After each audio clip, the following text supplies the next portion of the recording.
Pernah nggak kita berhenti sejenak dan benar-benar mikir apa sih yang ngebedain kita atau seekor semut atau bahkan pohon dari batu di jalan? Apa ya rahasia di balik kata hidup? Nah, hari ini kita bakal kupas tuntas 10 karakteristik fundamental yang jadi penentu sesuatu itu bisa disebut hidup atau enggak.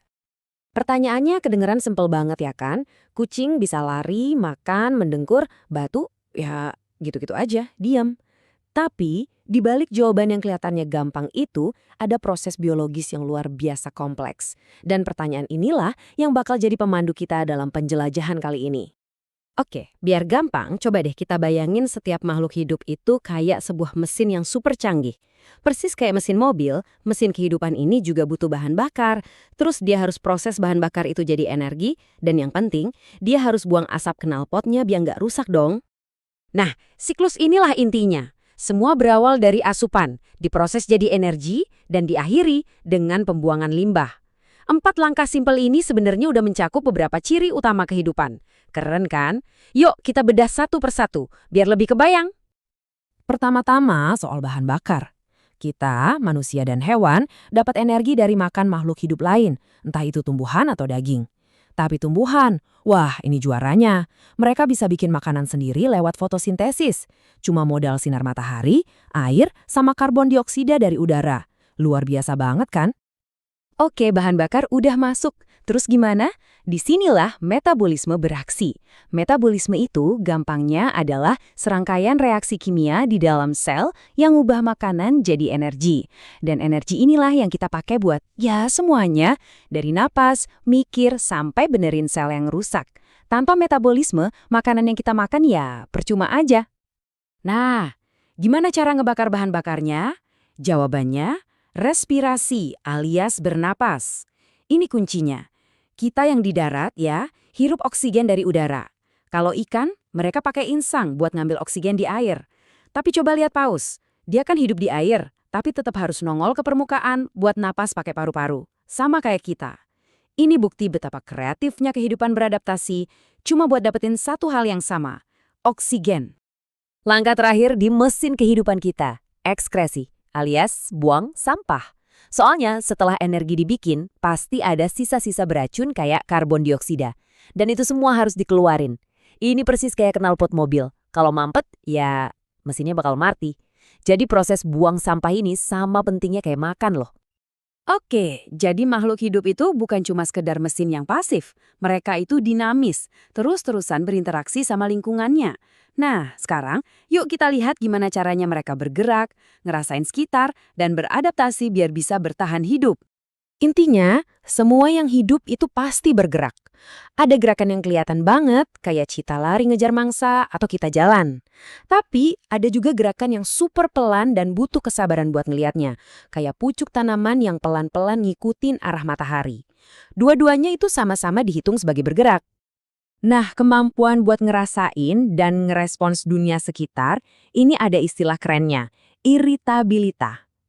Ini bukan berarti gampang marah ya. Ini lebih ke soal kepekaan, kemampuan buat mendeteksi perubahan di lingkungan, terus ngasih respon balik. Dan contohnya tuh ada di mana-mana. Kita dengar suara langsung nengok. Anjing nyium bau dari jauh banget. Dan yang paling ikonik, tanaman putri malu yang kalau disentuh langsung mingkem daunnya. Semua ini bukti kalau kehidupan itu selalu awas dan siap merespons. Nah, adaptasi ini levelnya lebih dari sekedar respon sesaat. Ini soal gimana makhluk hidup berubah seiring waktu biar pas sama lingkungannya. Lihat aja contoh keren ini. Tanaman gurun daunnya kayak jarum biar hemat air, sementara tanaman air daunnya lebar banget buat buang kelebihan air.